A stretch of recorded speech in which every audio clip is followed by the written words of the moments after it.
तर आता चाललोय मी साक्षी गणपतीला सेकंड डे.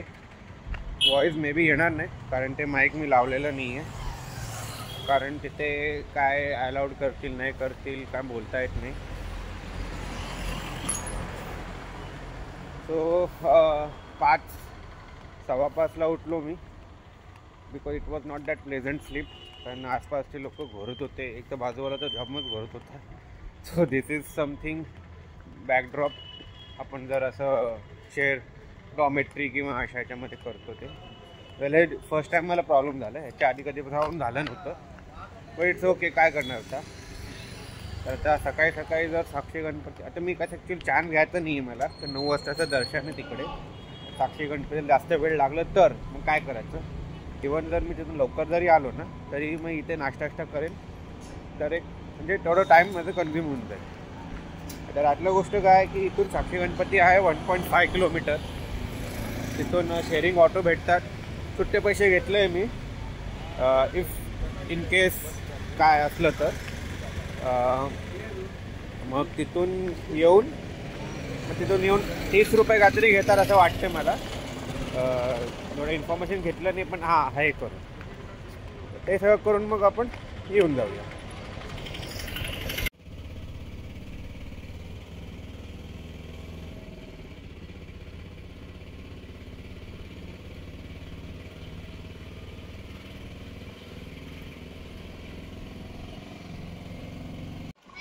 तर हे आहे साक्षी गणपती आणि आत इकडचं देऊळ आहे. ऑलमोस्ट 5 मिनिटात झालं, 5-6 मिनिटात झालं. याच्यामध्ये बसचं दर्शन व्यवस्थित झालं. पण सकाळी आलं त्याचा हे एक फायदा आहे. आता परत जाऊया तिकडे. आता ऑलमोस्ट आता दर्शन झालं आहे माझं, चेकआउटही झालं आहे. 12चं बस आहे माझं इथून. ऑनलाईनच मी बुक केलं कालच, म्हणजे झंझट नको त्याचं हे आहे की नाही करून. मग 5 वाजता मी हैदराबादला पोचतोय. तर आता एकदा बसमध्ये बसल्यानंतर मी तुम्हाला सांगतो कसं झालं दर्शन, काय प्रोसिजर होतं आणि किती म्हणजे किती 150 रुपये, 300 रुपये, 500 रुपये आणि 1500 रुपये असे दर्शनाचे रेट्स आहेत. आणि फ्री पण दर्शन आहे. काय फरक आहे 3 किंवा 4 मध्ये हे सगळं सांगतो मी. तर आता जस्ट बसलो मी बसमध्ये. 12चं बस आहे, 5 वाजता पोचेल असं म्हणतात आहे. तर बस चला. तर मग कसं आहे की दर्शनाच्या बद्दल असं असणार की, तर मग दर्शनाबद्दल असं आहे की मी घेतलेलं अतिशीघ्र दर्शन विच इज 300 रुपीज. शीघ्र दर्शन असेल ते 150 रुपीज असतं आणि फ्री दर्शन आहे. आणि 500 रुपीज ते स्पर्श, म्हणजे ज्योतिर्लिंगला आपण स्पर्श करू शकतो, ते 500. पण ते एका आयडीला एकच तिकीट अलाउड आहे. बाकी 300 रुपये आणि 150 वाले म्हणजे मल्टिपल तुम्ही एका आयडी वरनं मल्टिपल तुम्ही करू शकता त्याच्यासाठी. तर मग आता समजा हे ऑलमोस्ट अर्ध्या तासात दर्शन झालं आमचं. तुम्ही समजा 8:30चं जर 9:30चं जर दर्शनाचं टायमिंग असलं तर 9 वाजता तुम्ही एंट्री करा. तिथे 20-25 मिनिटं 15 मिनिटं तुम्हाला थांबायला लागेल. नंतर मग ते लोक डायरेक्ट सोडतात आणि पटकन सोडतात, असं काही हे नाही आहे. तर अर्ध्या तासात दर्शन होणे म्हणजे it's not a bad thing, म्हणजे ठीक आहे. कारण जर तुम्ही फ्रीमध्ये गेलं ना तर त्याच टायमाला, म्हणजे आमच्यासोबत त्याच टायमाला एक जण 7 वाजता लाईनीला लागलेले फ्रीमध्ये. ते लोकांना मग भेटलं ऑलमोस्ट 10:30 वाजेपर्यंत. म्हणजे 3-3.5 तास लागलेले त्यांना. म्हणजे आज संडे आहे म्हणून. नॉर्मल डेजमध्ये 2.5 तासांमध्ये तुमचं दर्शन होईल. आणि समजा जर तुम्ही 7 नंतर आले, 7 नंतर वीक डेज मध्ये किंवा विकेंड मध्ये 7 नंतर आले, तर तुमचं अर्ध्या तासात दर्शन होऊन जाईल फ्रीमध्ये. तर म्हणजे डिपेंड, आता तुम्हाला कुठलं टाइम चूज करायचं आहे. बाकी इकडचा परिसर छान आहे, क्लीन आहे, नीट आहे, काय कुठे असं कचरा नाही, कसं आहे नाही. आणि सगळ्यात चांगलं गोष्ट इथे काय की इथे प्लॅस्टिक बॉटल्स अलाउड नाही. म्हणजे ते बिस्लरीचे 1 लिटरचे किंवा ते 10 रुपयेवाले बॉटल्स आहे ना, अर्धा लिटरवाले बॉटल, ते अवेलेबल, म्हणजे ते अलाउडच नाही आहे. डायरेक्ट तुम्ही 5 लिटरचे किंवा 10 लिटरचं कॅन घेऊ शकता. ऑरेंज 1 लिटरचं तुम्हाला पाणी घ्यायचं असेल तर ते ग्लास बॉटल अलाउड आहे. ते 60 रुपये असतं. 30 रुपये पाणीचे आणि 30 रुपये बॉटलचे. ₹30 तुम्हाला रिफंड भेटेल जर तुम्ही परत ते खाली बॉटल परत तुम्ही दिले त्यांना परत. तर असं सगळं इथे चालतंय. आणि हे मे बी उटीमध्ये पण सेम होतं, पण उटीमध्ये काचेच्या बाटली भेटत नव्हते, पण डायरेक्ट 5 लिटरचं कॅनच भेटायचं. पण इथे तसं नाही, which is in a way good, कारण त्याच्यामुळे जरा प्लॅस्टिकचं यूज आणि इथे जे लिटरिंग आहे ते जरा कमी आहे. सो दिस इज हाऊ तुमचं दर्शन होऊ शकतं. राहायचं सोय इथे भरपूरच आहे, तर मी तर रेकमेंड करतो की तुम्ही डायरेक्ट फॅमिली सोबतच या. That is very good. Family सोबत आलं तर कसं आहे जरा की मजा पण येईल आणि जरा बरं पण वाटेल तुम्हाला. सोलो पण चांगलंच आहे, पण सोलो मध्ये इथे जर सिंगल पर्सन तिथे राहणं जरा मुश्किल आहे इकडे. बिकॉज कसं आहे, जर समजलं डॉमेट्री असलं तर डॉमेट्री मध्ये कसं आहे की असं सिंगल बेड देतात ते लोक, पण बेडच्या बाजूबाजूलाच आहेत बेड, म्हणजे सगळं डिस्टन्स नाही. तर मी जिथे थांबलो तिकडे बाजूबाजूलाच होतं बेस, म्हणजे इथे 21 बेड इथे 21 बेड इथे असे बेड्स होते. तर एवढं मला ओके वाटलं, एवढं काय चांगलं नाही वाटलं. पण रात्री जो बाजूवाला एक माणूस होता तो एवढं घोरत होता ना की विचारू नका.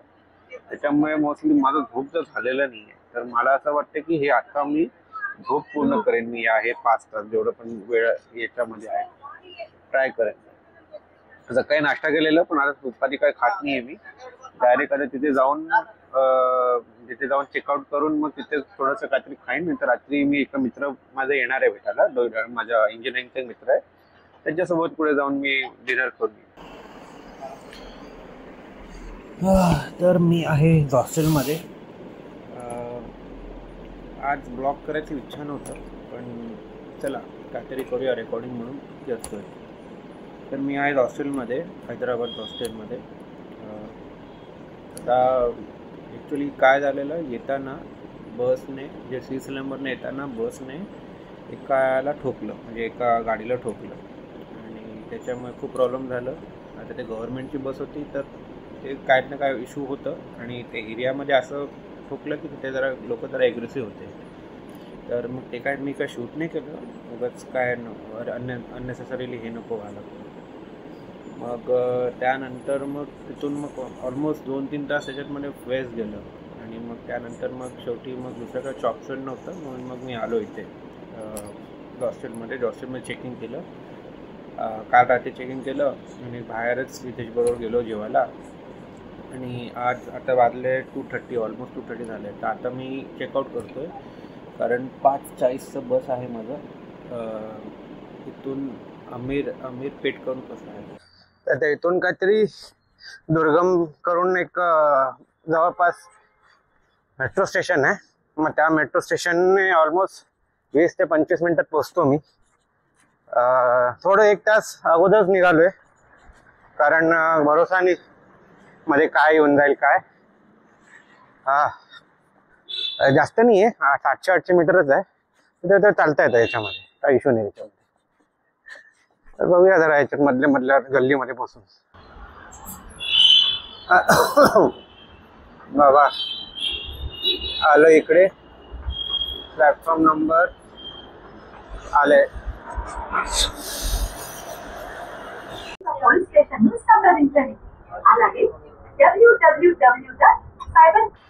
एकदम असं गलिच्छ ठिकाणी बसलोय मी. बस वाट पाहत. सध्या या स्टॉपवर असं वाटतं मी एकटाच आहे. अजून आहे ऍक्च्युली 20-25 मिनिटं आहे बसला यायला, पण this is the correct spot जे ट्रॅकिंगने, म्हणजे जे लिंक त्याने दिलंय लोकेशनच्या हिशोबाने. Hyderabad is compare to Bangalore ना चांगलं मला आवडलं ऍक्च्युली हैदराबाद. एक्सेप्ट द हे इकडचं ओला उबर आणि रॅपिडोचं थोडासा इश्यू आहे, पण लोक ऍक्च्युली चांगले आहेत. म्हणजे मोस्टली हिंदी स्पीकिंग बेल्टच आहे. तेलुगूवाले पण हिंदी बोलू टाकतात, म्हणजे त्यांना सवय झाली इकडे हिंदी बोलून. म्हणजे असं नाही की अरे कर्नाटकात बोला, हे करा ते करा. पण इथे IT हब पण चांगलंच आहे ऍक्च्युली. आणि मी ज्या एरियावर राहत होतो ना ते तर एरिया IT वालाच होतं. म्हणजे आधी जिथे राहिलो तिथे, नंतर हॉस्टेलमध्ये जे राहिलो ते पण हायटेक सिटीज होतं. ते तर एकदम बंजारा हिल्स आणि जुबली हिल्सच्या आसपास होतं. असं डेंजरस होतं ना की विचारू नका. एक नंबर होतं ते, म्हणजे भारी वाटलं एकदम ते. म्हणजे असे कुठले पण कॅफे नाही जे असं आलतू फालतू आहे, आणि असं कुठलं पण असं हे नाही आहे. म्हणजे सगळं पॉश, एकदम एकदम पॉश. म्हणजे साध्या सलूनच्या बाहेर पण BMW X1 XY असे गाड्या होते, विच इज म्हणजे भारी वाटलं मला याचं. आणि कालचं काय रेकॉर्ड करायची इच्छा होत नव्हती, कारण खूप थकलेलो मी. आणि काय म्हणजे असं थोडंसं ऑफिसचं काम होतं, म्हणून रात्री जेवून आल्यानंतर थोडंसं ऑफिसचं काम पण केलं. आणि मग त्याच्यानंतर मग झोपलो मी. आणि झोप लागली, म्हणजे जस्ट पडल्या झोप लागली. हॉस्टेल हे जरा कंजेस्टेड होतं, पण चांगलं होतं, म्हणजे स्टे मध्ये चांगलंच होतं. म्हणजे एकच रात्र थांबलोय, तर काय असं प्रॉब्लेम आला नाही मला. नुसतं तिकडचं जेवण थोडंसं एक्सपेन्सिव्ह आहे, म्हणजे कम्पेअर टू अदर्स हॉस्टेल्स. म्हणजे ओटीज हॉस्टेल आणि कोडायकनालचं हॉस्टेलचं कम्पेअर केलं ना, इथे जास्त आहे ॲक्च्युली. साधं सँडविचच ऑलमोस्ट 180 रुपीजला होतं, आणि बाकी कॉफी 89 रुपीजला. तो विच इज लिटिल, मतलब ते जास्त आहे ॲक्च्युली. म्हणजे ॲक्च्युली हायटेक सिटीमध्ये आहे तर ते जरा हायफायच असतं. दुसरं ऑप्शन होतं झोमॅटोमॅटोमधनं पण ऑर्डर केलं असतं, पण मोस्ट प्रॉब्ली ते सगळं डिलिव्हरी चार्जेस आणि हे सगळं मिळून तेवढंच होतं. तर ते एक जरा मला म्हणजे आवडलं नाही असं नाही, पण थोडंसं महाग होतं, थोडंसं म्हणजे बजेट फ्रेंडली नव्हतं एवढं. स्टे बजेट फ्रेंडलीच होतं, पण ते एवढं फ्रेंडली नव्हतं. सो दिस इज हाऊ याच्यामध्ये चालतंय. आता एकदा बस आली नंतर मग बसमध्ये बसूया आणि मग पुढच्या गोष्टी करूया. आता या स्टॉपमध्ये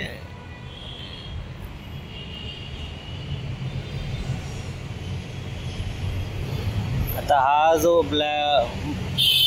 पोरगा आहे ना, हा वाटते माझ्या बसमध्ये येणार आहे वाटते. आणि हा भाई इथे बसून हे असं सोडून गेला यार. आता असं नाही की नाही, हातात लॅपटॉप आणि वाटते टॅबलेट घेऊन फिरतोय. काय करतो काय माहिती नाळपणे दुकानाकडे. बट थोडं तरी सिविक सेन्स पाहिजे ना, पढे लिखे गवार.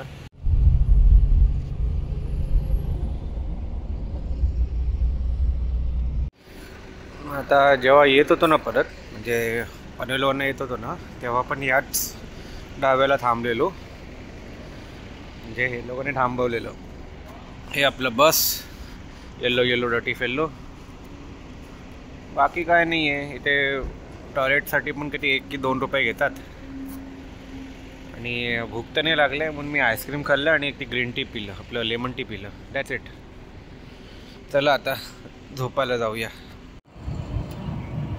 अशा टाईपचं लगेच सेटअप केलं आहे मी. फुल येल्लो डटी पिलो वाटतं.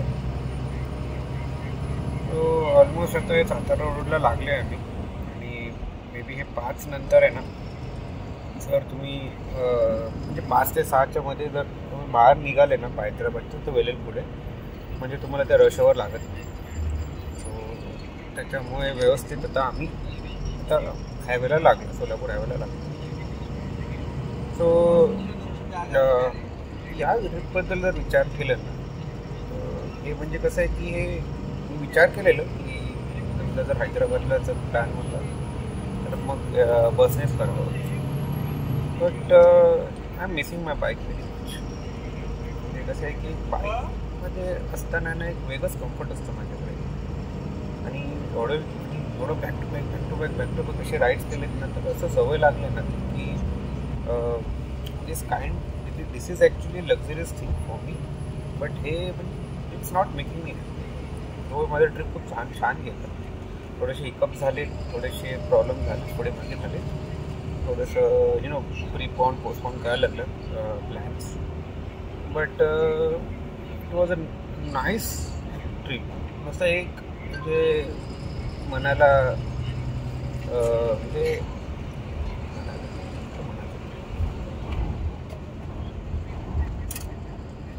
एक इनकम्प्लीटनेस होतं. हितेशला जमलं नाही आलं. ॲक्च्युली आम्ही प्लॅन तसंच केलं की आम्ही दोघं जाऊ मल्लिकार्जुनला, बट इव्हेंच्युअली तसं झालं नाही. Because of obvious reason. ते काय की ठेवलं ना की मुलींना ज्याला बोलवतो तो येतोच कसं पण कसं. माझं फक्त विचारायचं नव्हतं त्यांचं. सो मला ते खूप वाईट वाटतं त्याच्याबद्दल. बघूया इन फ्युचर अजून दुसरीकडे कुठे जाता येईल तेव्हा मी म्हणजे एम्फसाइज करू त्याच्यावरती की बाबा जाऊयाच. एक राऊंड गेलेलो पण आता जाऊन मी but I was still asking him. म्हणजे मी त्याला बोलत होतो की तू कसं प्लॅन करू शकतो. तुला जायचं असलं ना तर कसं प्लॅन करू शकतो. So bike is the best option is the best mode तिथे जायला. फॉर एक्झाम्पल तर संध्याकाळी तुम्ही दुपारी तिथे समजा कुठलं तुमच्याकडे बाईक आली किंवा रेंटमध्ये आली बाईक तेव्हा तुम्ही कसंही 9 वाजता बाईक उचलू शकता किंवा 8 वाजता उचलू शकता. 8 ते तर ऑलमोस्ट 50 किलोमीटर राहिलेत घरसाठी. आता हे लोणावळ्याचा घाट उतरतोय मी. हार्डली 3 ते 4 तासच झोपलो असेल मी. मध्ये एकदा दोनदा उठलेलो पण होतं. मध्ये थांबलेलं त्या लोकांनी वॉशरूम यूज करण्यासाठी. सो आता वाटते असं पॅकिंग आता वाटते जसं खोपोली स्टार्ट होतं ना तसं पॅकिंग स्टार्ट करायचं. पॅकिंग म्हणजे काय नाही, जसं शूज घालायचं आहे आणि ते चप्पल आत ठेवायचे. बाकी काय असं हे नाही आहे. आता म्हणजे येताना जरा कम्फर्टेबल वाटलं. म्हणजे आता झोपू शकलो मी. पण जाताना म्हणजे जेव्हा जात होतो ना हैदराबादला तेव्हा बिलकुल झोपायला जमलं नाही मला ते. एनिवे तर आय गेस ब्लॉग इथेच थांबूया. कारण अजून काय फिरण्यासारखं म्हणजे दाखवण्यासारखं काहीच नाही आहे. लोणावळ्याचा घाट आहे आणि ट्रॅफिक खूप कमी आहे. सो म्हणून थोडंसं स्पीड चांगलंच आहे याचं. तो आय होप तुम्हाला हे व्हिडिओ आवडलं असेल. जस्ट एक नवीन ट्राय केलं आहे. तर लाईक करा, सबस्क्राईब करा, करा नाही तर तुमचं ते बघून